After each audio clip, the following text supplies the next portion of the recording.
Start with a general template. So we have discussed in our other history session that for every system there are like bit different sort of template. It's not like hugely different, but there are a couple of things that you'll have to remember. So as for GI or like any system where you find there is any kind of discharge, there is any bleeding, so it's very important to remember this coca B. I think already you guys are aware of it, right?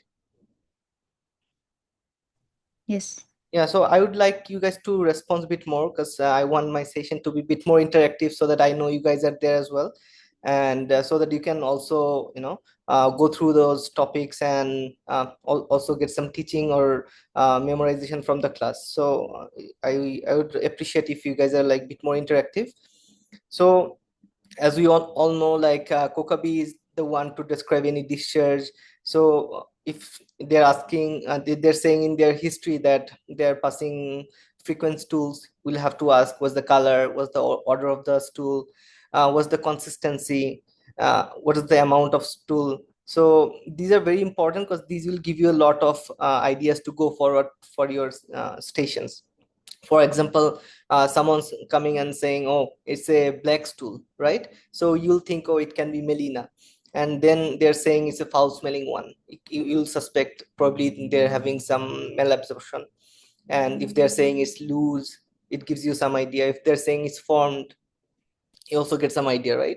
So all these like points, very very high yield. So if even if they're talking about it's in a different system, like for example they're saying I'm having some cough, you'll have to elaborate the same kokabi. Any bodily discharge, like any vomitus, any stool, any cough, any bleeding, right, from anywhere. So you'll have to explore because these are positive findings. So for example, you're doing a case of diarrhea and they're saying, okay, I'm passing stool, and you're not elaborating these points, you'll for sure miss a lot of marks, and you'll for sure miss a lot of key history point that will drive you to your differential. So it's very very important. And then coming to bleeding safety, sometimes they can say, I'm having some blood with my vomitus, I'm seeing some blood with my stool. It's very important to remember BBL, B for blood thinners, because you're they're saying there's passing some blood, but they're already on blood thinner. So it explains that the blood thinner causing the, probably the blood thinner causing the bleeding. So you'll have to rule out liver disease. So it's very important. You'll have to rule out if there is any previous history of bleeding disorder. So this BBL is very important. And the most important thing here is stability, because if you hear any patient's bleeding, you'll have to make sure the patient is not hypotensive. If the patient's bleeding and he has sign of this dizziness, syncope, chest pain, or shortness of breath, it's very very important points to know, like if the patient's safe or not. So if you miss these points like dizziness, the patient's having any shortness of breath or any confusion or any weakness, then you're missing the if the patient is safe or not. So you're not a safe doctor. So these are the points, like even for any kind of bleeding. If for example some patients coming with menorrhagia, you'll have to make sure that if the patient is on hypotensive or not, and these are the signs of hypotension or hemodynamical instability. So make sure you are not missing on this point. So if you remember this kokabi, then this way to describe bleeding, and then making sure you're ruling out stability, these will give you good marks. That's why I thought like bringing up before I go to each case, so that you guys don't miss out on this, because a lot of the time you'll be doing those cases but you don't know what will be the general template. So if anyone interested, you can take a screenshot of it or save it in your device, so that every time you go to a GI case, you know this beforehand, and repeat this again and again so that you don't miss it. Because a lot of the time we are under stress when we're doing those cases. We often feel like, oh, like if there is a positive finding, we are missing those, we are not elaborating, we're not asking question. So that's the wrong way. And general GI red flags, so these will come under those differentials that I'm going to show you in the coming slides. But it's a good idea to know like what are the red flags in GI. So we all know, like for GI bleeding, you'll have to make sure, because if it's coming from upper GI, you can have both hematemesis and melena, because those are both present in upper GI. Sometimes if it's lower GI, then you'll find blood mixed with stool. And the unintentional weight loss, anorexia, night sweats, fatigue, these will give you idea of some chronic diseases like for carcinoma. So again, if the patient's coming with upper GI issues, they'll have dysphagia, what odynophagia, vomiting. These will give you idea of there is something wrong with upper GI, probably difficulty swallowing, probably the patient's having some concerns with the stomach and stuff. So as I've mentioned, this is in the red flag as well. Severe dehydration, syncope, and confusion, very important. So this is the way to differentiate if the patient's hypotensive or hemodynamically unstable. So not only for GI cases, in any history cases, if you suspect there is any ongoing bleeding, you'll have to make sure to rule out if the patient's stable or not. And these are the question, if you asking them, examiner will think, oh, she knows like how to rule out the patient's unstable or not. And sometimes family history is very important when it comes to carcinoma.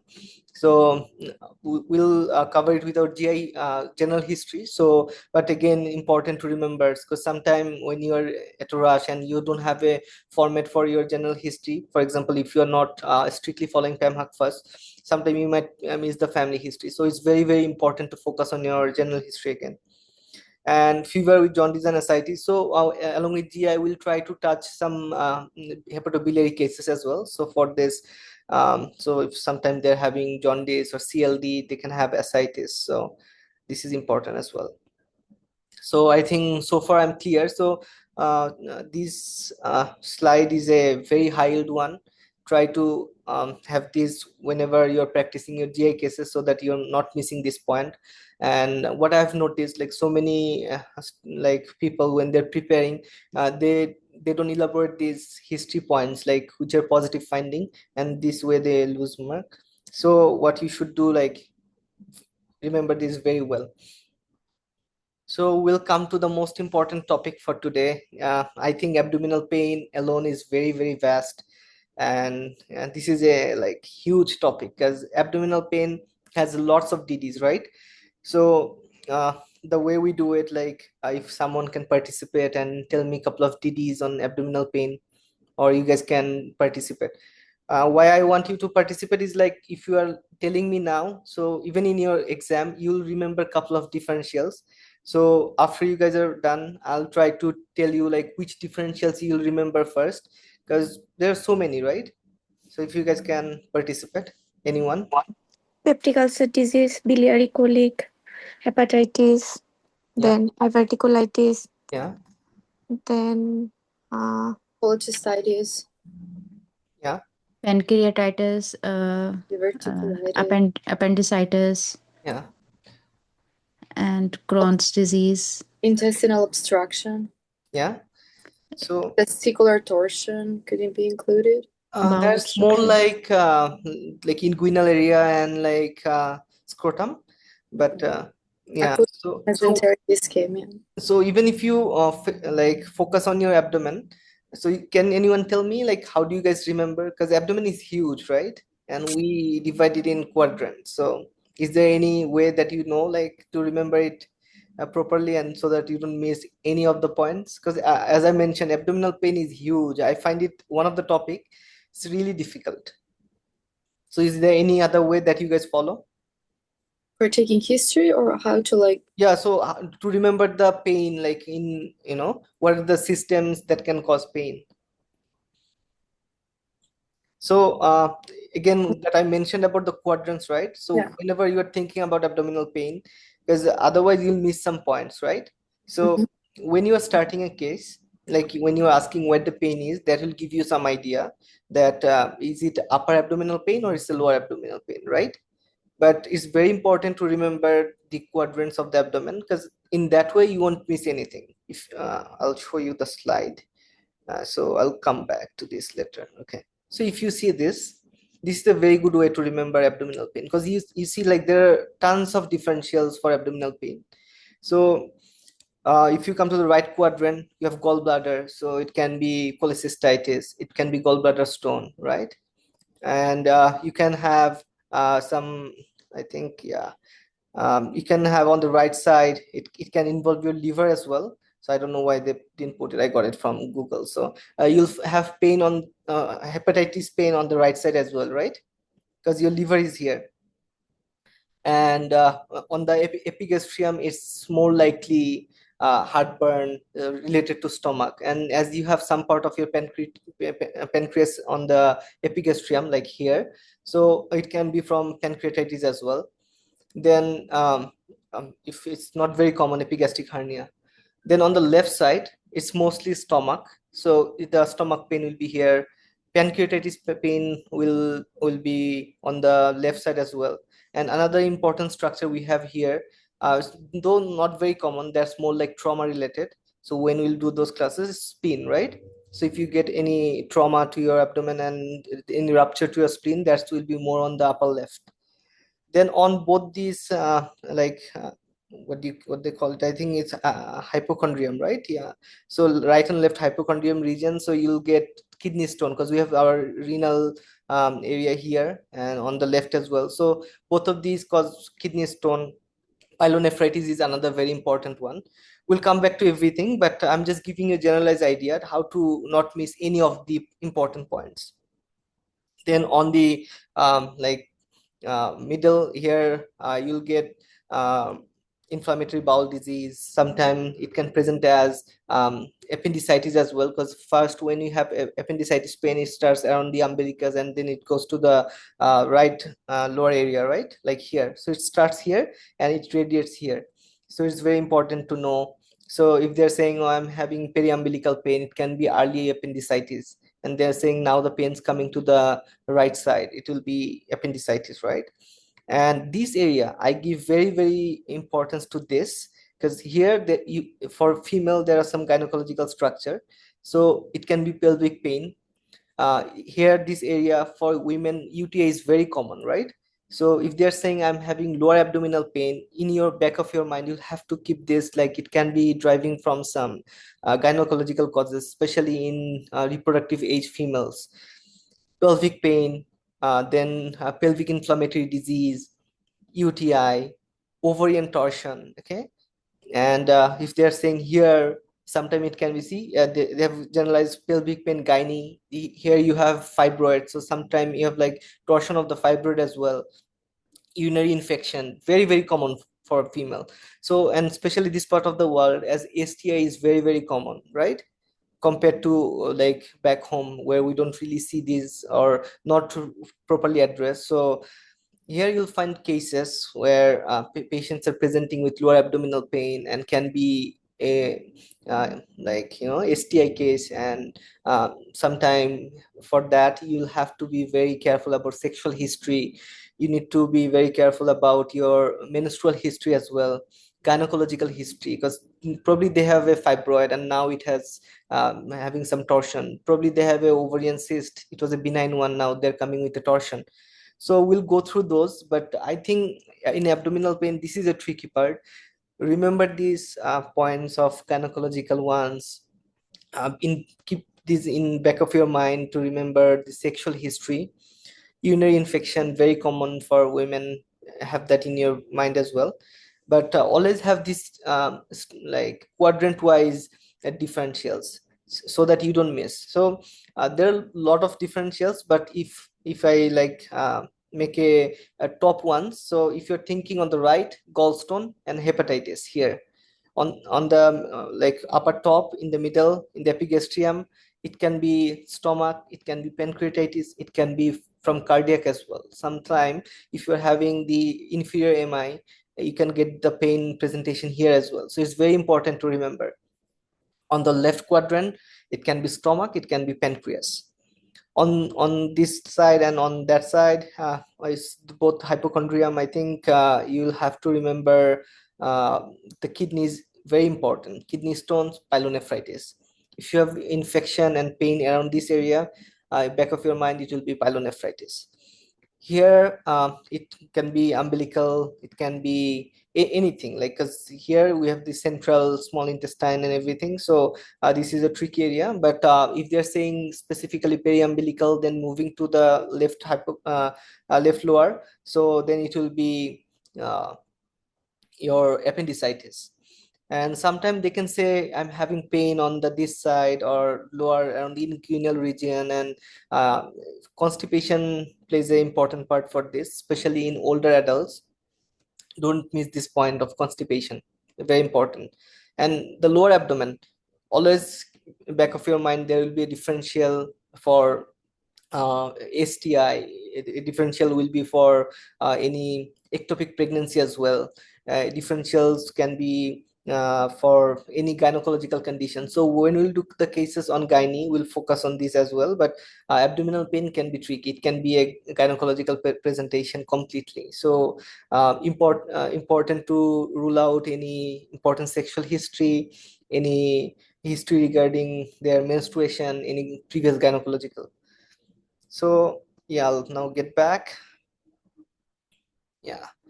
So far I think you guys are clear, right? So whenever they're throwing a pen at you, like, you'll have to remember what are the structure.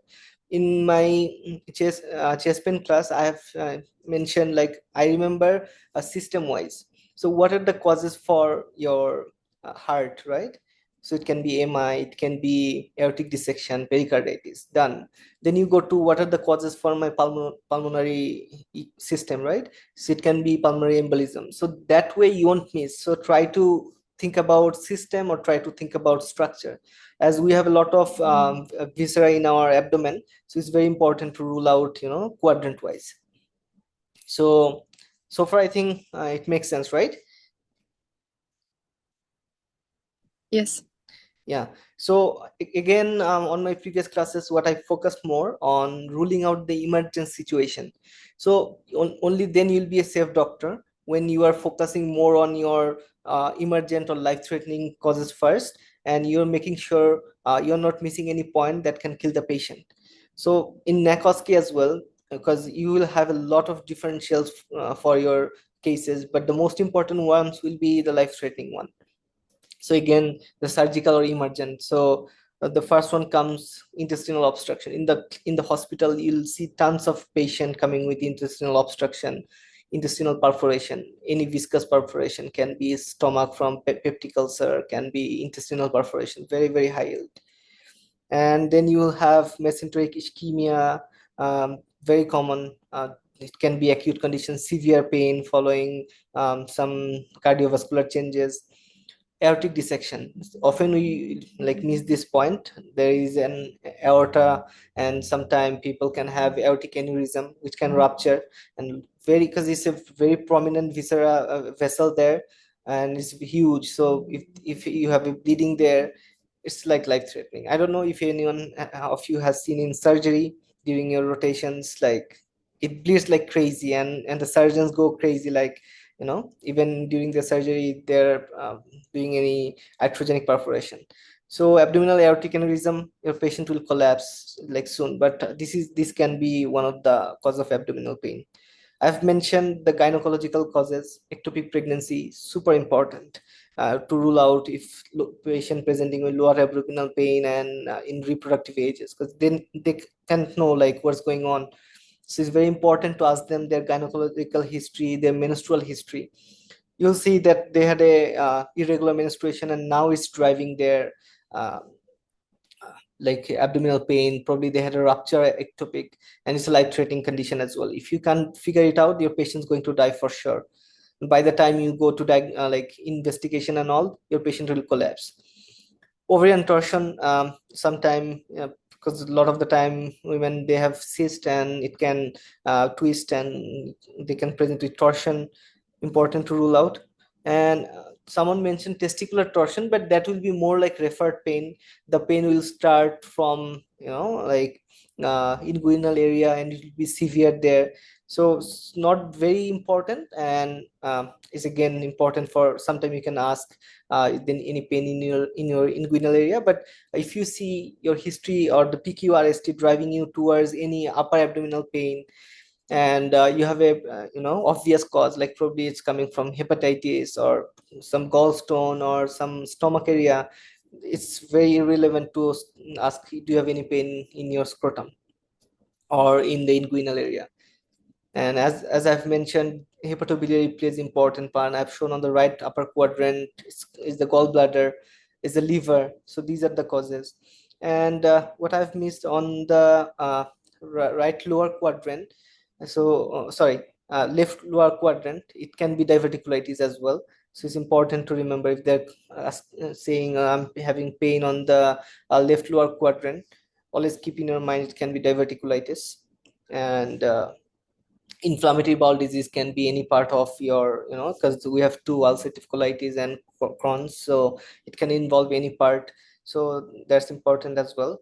And sometime I've mentioned, if the patients are old, they're not passing bowel regularly, so constipation can also drive abdominal pain, but it won't be that acute. But again, in the hospital you'll see patients are not passing bowel for a couple of days, so constipation is one of the important differentials as well. Like if they want to tweak with you, like constipation can be one, but just ask about bowel movement. So that again comes under your general history, any recent bowel changes, right? We always ask that, so that will cover it. So you'll see every time your general history is very important. For example, someone's coming with pain and you see UTI and a patient presenting with abdominal pain. In your general history, you have asked all the questions, but you couldn't figure out, oh, it's a UTI. But again, you're coming to your general history and you're asking, do you have any recent urinary changes? And boom, like the patient's saying, oh, I have recent urinary changes. And from there, if you're asking more question, you can get it like, oh, the patient probably having UTI.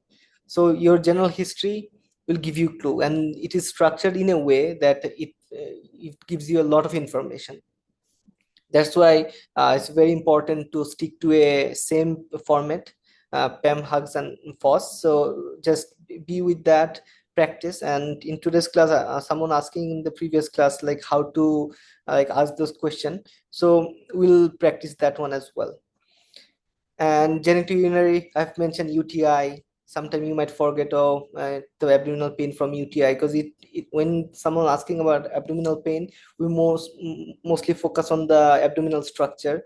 We often forget, genitourinary is there as well. So always remember quadrant wise, or remember like system wise, like what are the structure of genitourinary, what are the structure for like GI, what are the structure for hepatobiliary. In that way, you'll also not miss, because it covers all the visceras. And often people miss this one, cardiac, I would say myocardial infarction, lower like inferior MI is often missed, so it's very important to remember. And there are like some chronic presentation that can be acute. So acute on chronic pancreatitis, right? Someone having chronic pancreatitis can have acute presentation. Cancers can be acute sometime, probably they're developing a acute stricture, and from there you are having some obstruction. And yeah, I encountered a patient recently, was having malignancy and now presenting with stricture. So it's a thing. Irritable bowel syndromes can be one, though the presentation is not pain mainly, but we'll discuss about this. This is one of the important differentials to remember when it comes to GI cases. Chronic hepatitis there, sometimes functional abdominal pain, but these are not that high yield. But what I've mentioned so far is high yield.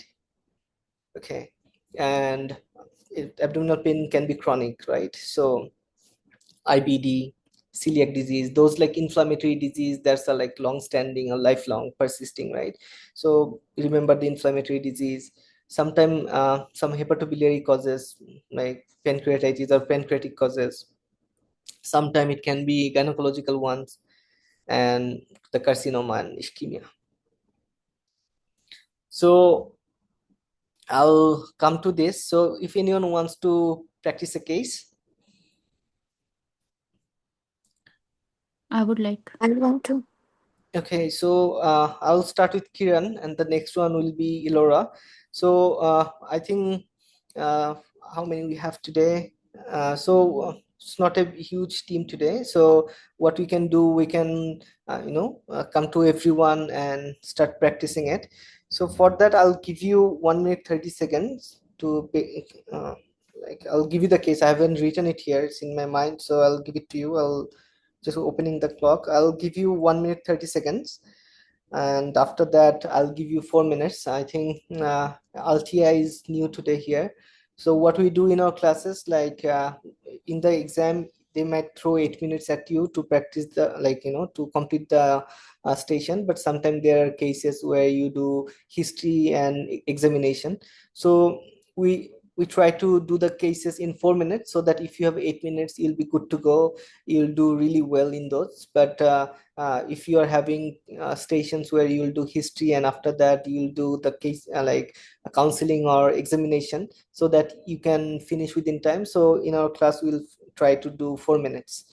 And when you're practicing at home, try to also do it in 4 to 5 minutes, not more than that, because when in the exam, it will get much easier. If you are doing that, I can tell from my experience, and Saida will also admit this, like this helped me, us immensely. Like it was a good thing, because in the exam it didn't feel like we were running out of time. Instead, we had a lot of time. So even if there are stations where we are confused, you can get the time to think. You don't rush. And then if you're missing anything, any points, you can revisit those as well. So try to practice within 4 to 5 minutes at home as well. So now I'll start with Kiran. I'm just putting the timer here. Yeah, I'll give you 1 minute 20 seconds. So in the exam, you guys will get 2 minutes in the door, but with everything, with change of station, it will be like 1 minute 30 seconds. So I'll give you a good amount of time. So the case will be a 78-year-old male presenting. The name of the patient is Thomas. He's presenting with acute abdominal pain in the ED. Yeah. So take a focus history in 4 minutes, and your time starts now. So after 1 minute 20 second, yeah, we'll start the case.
Yeah, so I'll give you 4 minutes from now. Hi. Knock, knock. I will enter in the room. I will give my yellow sticker to the examiner. I will sanitize my hands. My name is Dr. Kiran. I am the physician on duty today. Can I have your name and your age, please? Yeah, I'm Thomas, and I'm 76. Okay. And how would you like me to address you today? You can call me Thomas. Okay, Thomas. That's great. Can I have the patient's vital, please? Yeah, so the patient blood pressure is 80/60. Patient heart rate is 110. Respiratory rate is 24. Temperature is 37.2. Okay, so the patient is hypotensive, tachycardic, and tachypneic. I would like to ask you some questions. Is that okay? Just to make sure, like, what's happening with you, Thomas? Yeah. Okay, Thomas. So can you tell me more about? I know that you are here for some abdominal pain. Can you tell me more about your pain? When Yeah, did it doctor. start? Yeah, so this started like this morning, and it's severe pain. I've never experienced anything like this, and I'm, Okay, I'm very afraid, doctor. Okay, so I know it will be very concerning for you, so we will figure it out together. I need to ask you some question. So the pain was sudden or it was like gradual? Yeah, it started suddenly, doctor. Okay, and can I'm you not tell? feeling well, doctor. Oh, I'm so sorry to hear that, but soon I will give you something for your pain. But let me ask you some questions. So, can you tell me what's the quality of the pain? Is it sharp or it is dull? I think it's very sharp, doctor. I'm having a lot of pain. Okay, I've and never had anything like this in my whole life. okay, and is the pain is radiating anywhere? Yeah, I think it's going to my back, doctor. Okay, and if you will, I will ask you to rate your pain out of 10. Like the 1 is the mild and 10 is the severe pain. So, how will you rate your pain? I think it's more than 10. Oh, I can't oh, even okay. talk. Okay, so are you feeling dizzy or any headaches? Yeah, yeah, right. I'm feeling dizzy as well. Oh, Okay, okay. Any uh, lightheadedness? yeah, yeah, I have lightheadedness as well, doctor. Okay, I'm feeling very weak. so this is the first time you had this pain? Yeah, I told you I never had anything like this. Like, it's killing So me. what you were doing when you started this pain? Yeah, just sitting on my couch and watching TV. Okay, so do you have any nausea, vomiting? N- not really. It's the pain, doctor, and I'm not feeling well. Do Can you something. please can you please point me where is the pain exactly? Yeah, it's in my mid abdomen here. It's something around my umbilicus. Okay, and do you have any fever? Uh, no, doctor, no fever. Any night sweats? No. Any change in your weight? No, Any change in your appetite? no, Any change in your bowel movement? no, Okay. Are you taking any medication? no, Are you seeing doctor for any medical concern? no, Okay. Do you have any allergies? no, Any change in any if I would like to ask you some question, do you smoke? no. Okay. Oh, yeah, yeah. Sorry, I smoke. Yeah, Okay, and I'm a heavy smoker. Yeah, how many cigarettes per day? yeah. I smoke more than a pack a day. Okay, and for how long you are smoking? It's been like 40 years now. Okay. I've been Any fine. Like, I don't have any problem with my smoking. okay. Any shortness of breath you are having right now? Uh, Not shortness of breath. No. Okay. And do you how many alcohol do you drink per day? Alcohol per day. Yeah, time is over. Yeah. So we'll finish it here now. Uh, you did a good job. Um, your fluency was good, but there are a lot of points. Is it okay if I give you some Yeah, feedback? yeah, sure, sure. Yeah, and Please. it's for everyone here. So try to learn from others as well. We all are like in our initial stage of preparation. So try to pick up those points. Like, so I would, what I would do now, I would ask any of you to explain. I will go to Osu.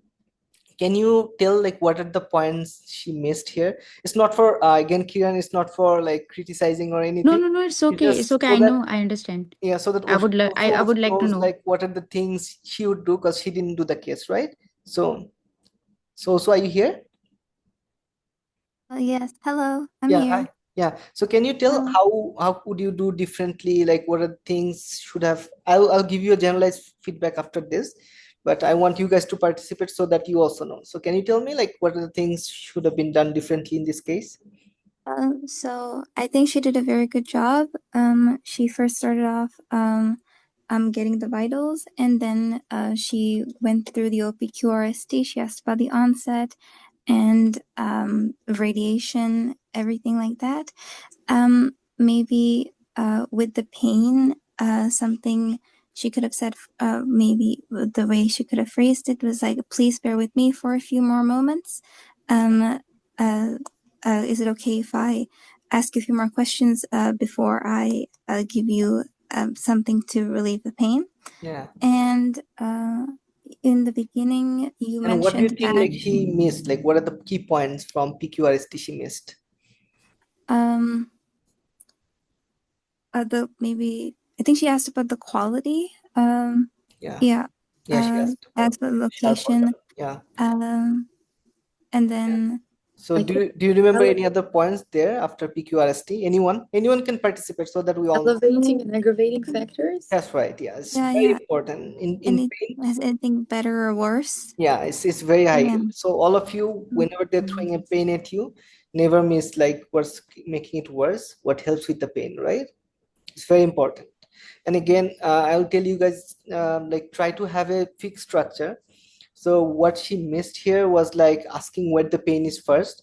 After asking a couple of questions, she went into asking that.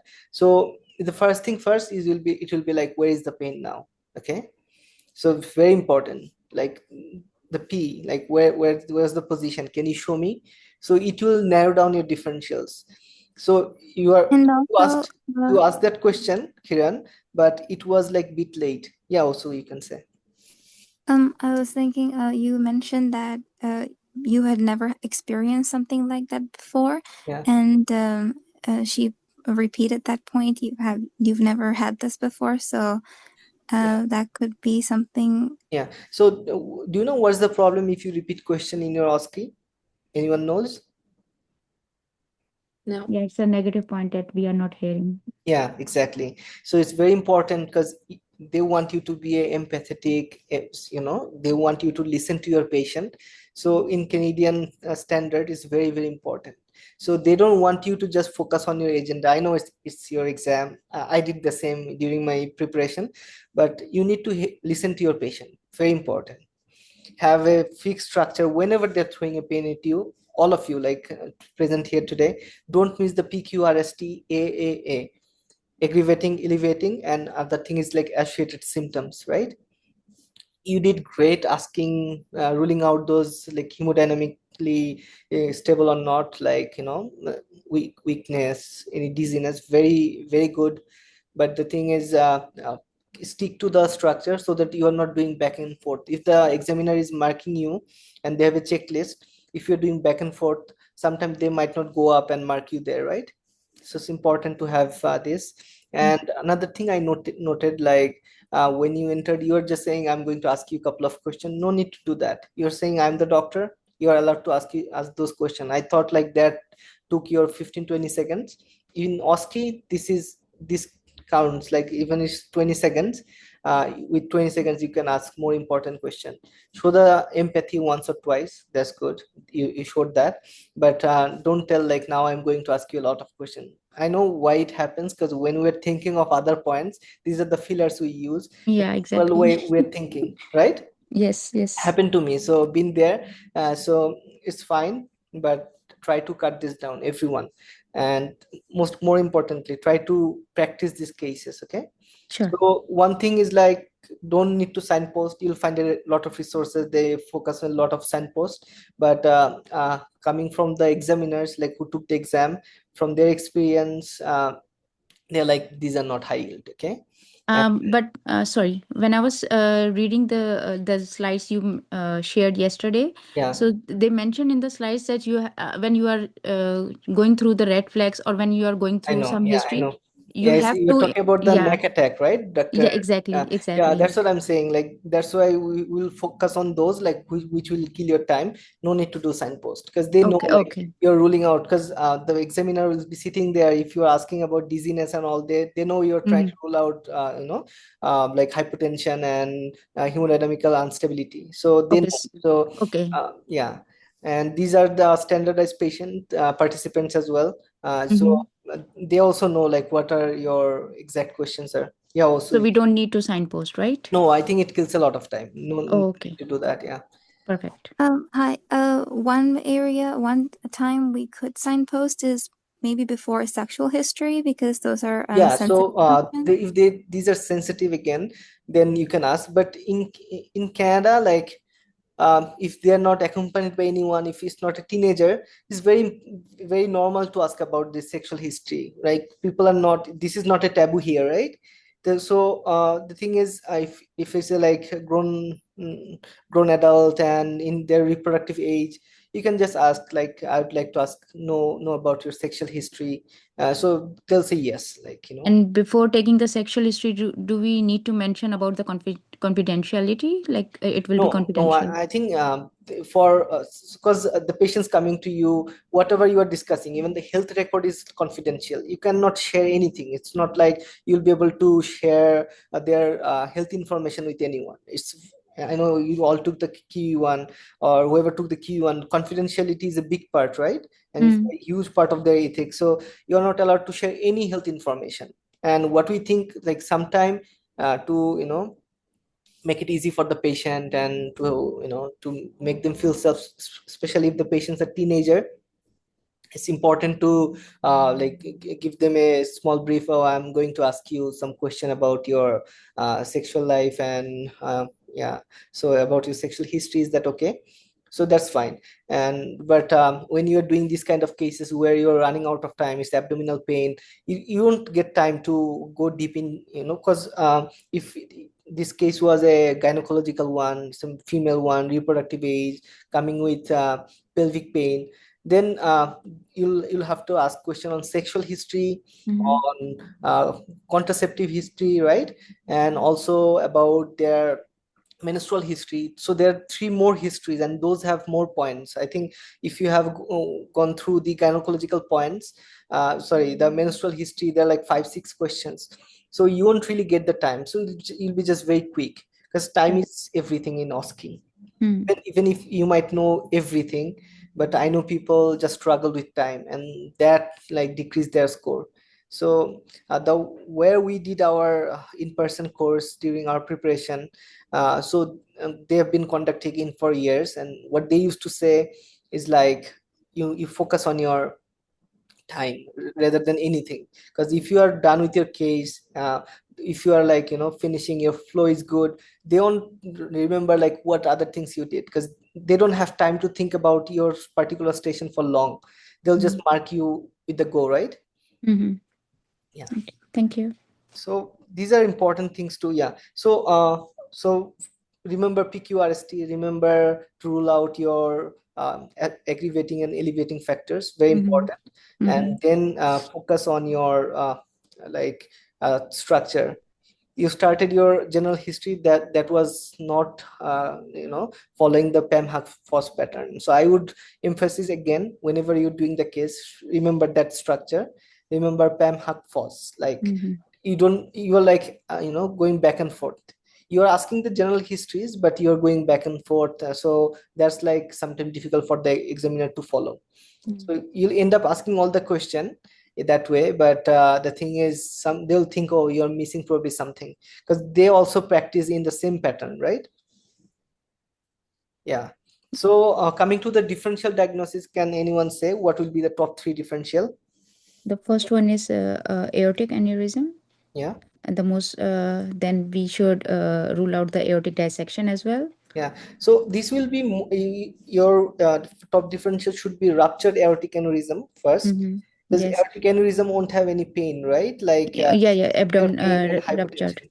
Yes, So yes. yeah, so it will be rupture aortic aneurysm would be your top differential. You can say aortic aneurysm, and anything else that you think can. So yeah, so in the CS one, we should also rule out the aortic dissection.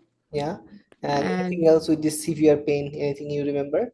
The ischemia, mesenteric ischemia.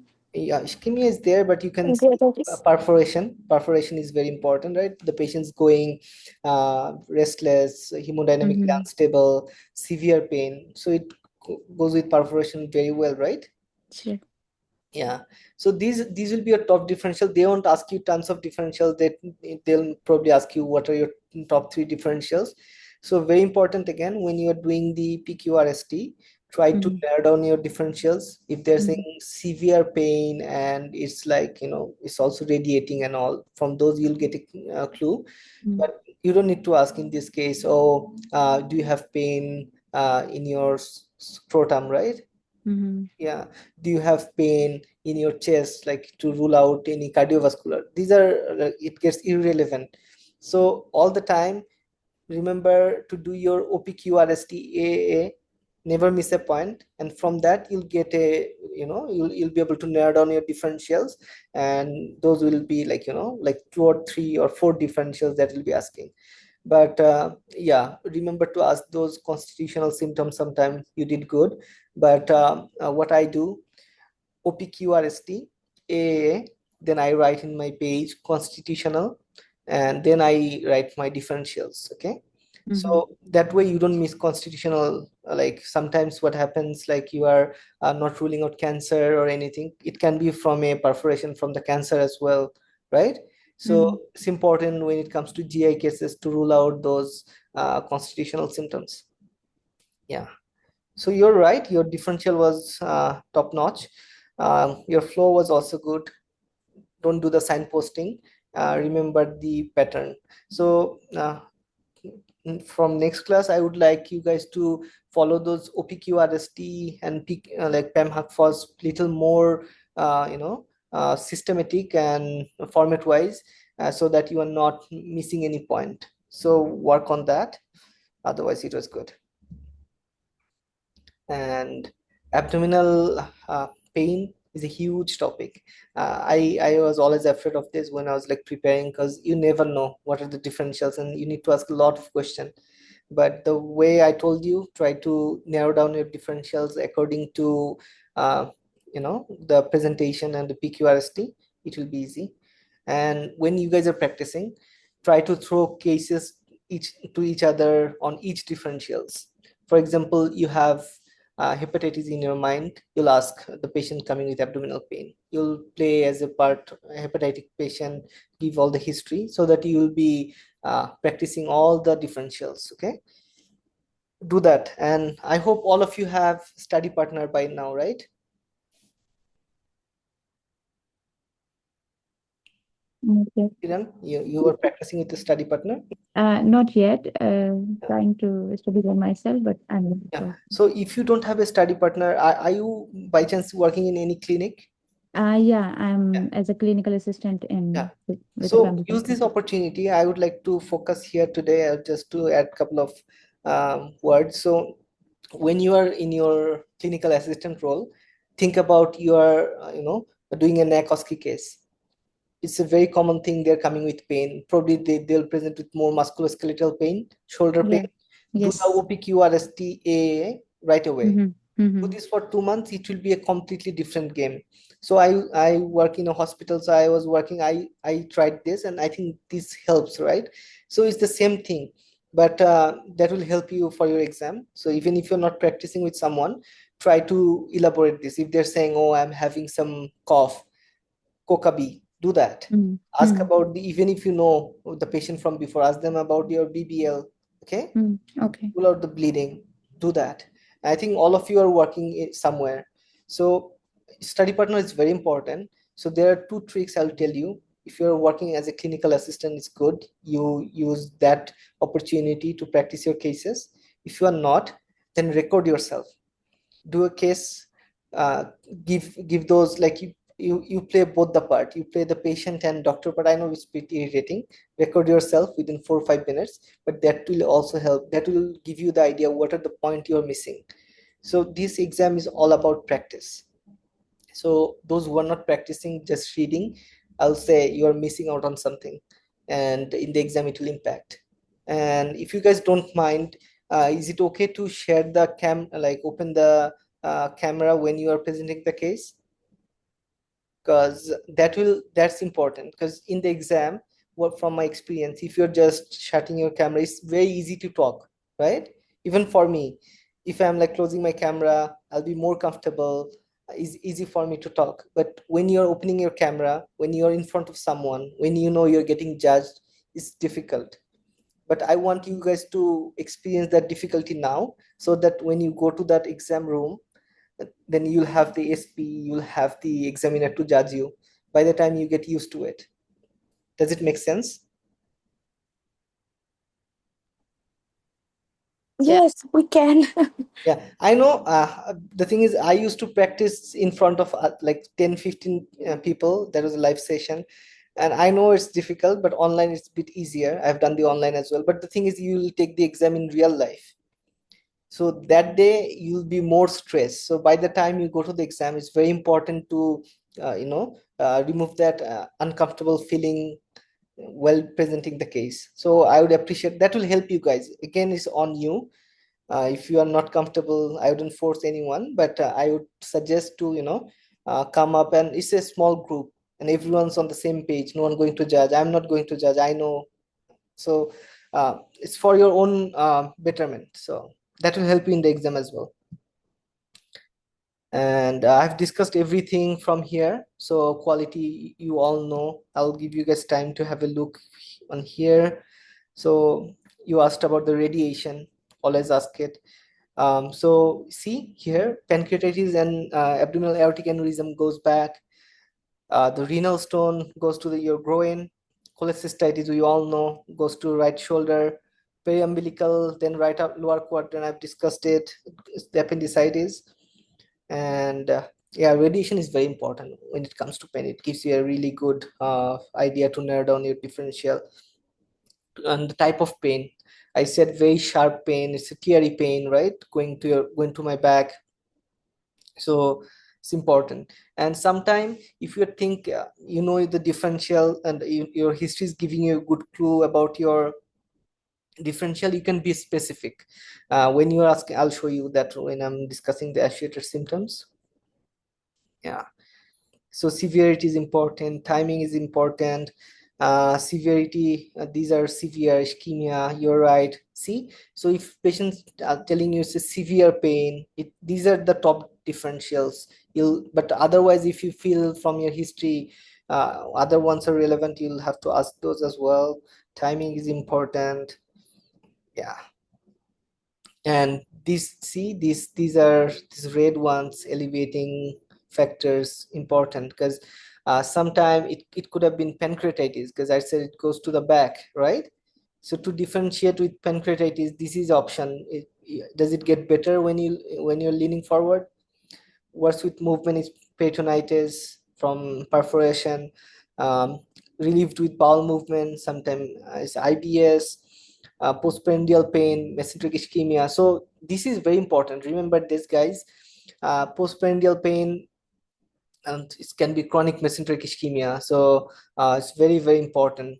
Sometimes the case can be a chronic abdominal pain, and it's important to know, like, anything makes it worse, food makes it worse, they'll tell you right away, and you'll get an idea, like, oh, it can be related to mesenteric ischemia. Gallbladder, fatty food is very important trigger.